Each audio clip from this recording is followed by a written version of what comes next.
నందీశ్వరుడు కేవలము శివుణ్ణి చూస్తాడని మీరు అనుకుంటున్నారేమో, తప్పు. నందీశ్వరుని యందు ఒక ప్రత్యేక లక్షణం ఉంది. ఆయన విశేషానుగ్రహాన్ని మీకు ఇస్తాడు. ఏమిటో తెలుసా?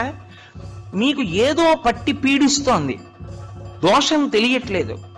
ఎందువల్ల ఇలా అవుతోందండి అంటే, ఏ పర్వాలేదు అవుతుంది కానండి, ఏం పర్వాలేదండి అంటుంటారు. దోషం పట్టుకోలేరు. అది ఎందుకు వస్తుందో తెలుసా? ఎక్కడో మహాత్ముల మనసు కష్టపెట్టడమో, లేకపోతే ఏదో చెయ్యకూడని దోషం ఏదో చేశారు, అది జాతకంలోకి దొరకదు, పీడిస్తూ ఉంటుంది. మీకు దొరకని దోషం పోవాలి అంటే ఒక్క నంది అభిషేకానికే పోతుంది. అది ఎప్పుడో తెలుసా? ఎప్పుడు పడితే అప్పుడు చేయడానికి వీల్లేదు. త్రయోదశి నాటి సాయంకాలం శివాలయంలో శివలింగానికి పొద్దున్న అభిషేకం అయిపోతుంది కాబట్టి అలంకారం చేసేసి రుద్రాధ్యాయంతో నందీశ్వరుడికి అభిషేకం చేస్తారు. అభిషేకం చేసి నంది మూర్తినంతటినీ కడిగి అలంకారం చేసి చందనం బొట్టు పెట్టి నందీశ్వరుడికి శివలింగానికి ఏకకాలంలో హారతిత్తితే సమస్త దోషములు ఉపశాంతి పొందుతాయి. ఒక్క త్రయోదశి నాడే.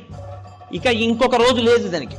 దోష నివారణార్థం చేసేటటువంటి అభిషేకం నందీశ్వరుడికి ఉంది ప్రదోష వేళలో. జాతకంలో వచ్చేటటువంటి అంత గొప్ప గొప్ప దోషాల్ని కూడా నివృత్తి చెయ్యగలిగిన శక్తి ఎక్కడ పటమరిస్తుందంటే శివాలయంలో పటమరిస్తుంది. అందుకే త్రయోదశి అభిషేకము అంటారు.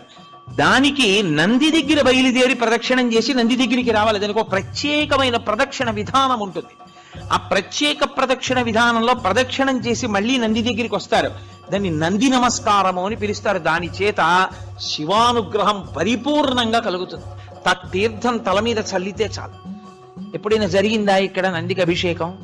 త్రయోదశి నాడు దోష నివారణార్థ శివాభిషేకము అని చేస్తారు. ఎవరైనా ఈ నందికేశ్వర చరిత్రని చదివినా, చేతులొగ్గి నమస్కరిస్తూ విన్నా, భగవంతుడి యొక్క అనుగ్రహాన్ని, నందికేశ్వరుడి యొక్క వైభవాన్ని మనసులో తరించుకుని మురిసిపోయినా, వారికి ఇహమునందు సమస్త సుఖములనిచ్చి అంచమునందు ఇది విని పరవశించిపోయిన వారిని ఈశ్వరుడు తన ప్రమదగణములలో ఒకరిగా చేర్చుకుంటున్నాడు అని అభయం ఇచ్చారు. మనం శివాలయానికి వెళ్ళినప్పుడు మనకి ఎదురుగుండా ముందు దర్శనమిచ్చేటటువంటి భగవన్మూర్తి నందికేశ్వరుడు. ఆ నందీశ్వర దర్శనం చేసి మనం అప్పుడు శివాలయంలోకి ప్రవేశించాలని శైవాగమం మాట్లాడుతోంది. ఈ నందీశ్వరుని యొక్క ఆవిర్భావం ఏమి? సాధారణంగా దిండి ముండి అని ఇద్దరు ఉంటారు శివాలయంలో అయితే. విష్ణువాలయంలో అయితే జయ విజయ అని ఇద్దరు ఉంటారు. వీరు ద్వారపాలకులు. స్వామివారి యొక్క రాజద్వారానికి అటు ఇటు ఉండి కాపు కాస్తూ ఉంటారు. అంతవరకు బాగుంది. విష్ణువాలయంలో అయితే గరుడాళ్వారు ఉంటారు.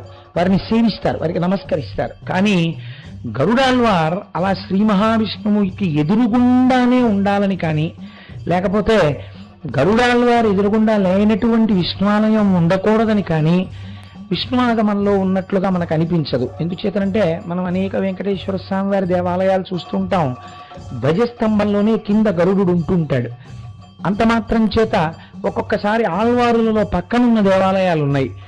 కానీ శివాలయం అనేటప్పటికీ శివలింగం ఎంత ముఖ్యమో నందీశ్వరుడు అంత ముఖ్యం. ఇది ఎందుకు జరిగింది, ఎలా జరిగింది?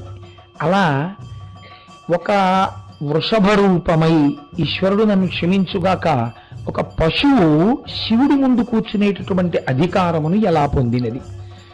ఇది కేవలం అలా పడుకోవడం కాదండి. ఒక ఎద్దు మీరు శివాలయం తాలూకా మెట్టు దాటి లోపలికి వెళ్ళగానే ముందు కనపడేది ధ్వజస్తంభం, దాని తర్వాత కనపడేది నందీశ్వరుడు. ఆ నందీశ్వరుడు అసలు ఎలా ఎందుకుంటాడు అన్న విషయం మీకు అర్థమైతే జీవితంలో మీరు 100 మెట్లు ఒక్కరోజు ఎక్కేసినట్టు. అన్ని కొత్త విషయాలు మీకు తెలుస్తాయి. కాదు, అది విన్నంత మాత్రం చేత కొన్ని గొప్ప ఫలితములు కలుగుతాయి. ఇప్పుడు మీరు అవధరించండి, ఒకానొక సమయంలో శిలాదుడు అనబడేటటువంటి ఒక మహర్షి